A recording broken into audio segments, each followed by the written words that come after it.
In today's video, I am going to show you how to restore deleted posts on Instagram. Therefore, without wasting any of your time, let's jump to the video. If you have deleted some posts from your Instagram account and now you want to recover them, then what you have to do is to open the Instagram application. Click on these three horizontal lines at the top right corner of your screens.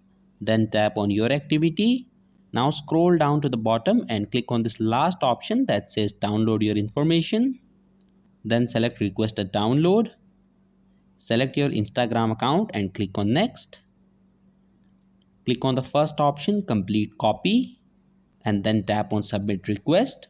After you click on submit request, a file containing your deleted posts on Instagram will be sent to your email address. Once you have received that file, all you have to do is to download it and your deleted post on Instagram will be restored. So that was it for this video and I'll see you guys in the next one. Peace out.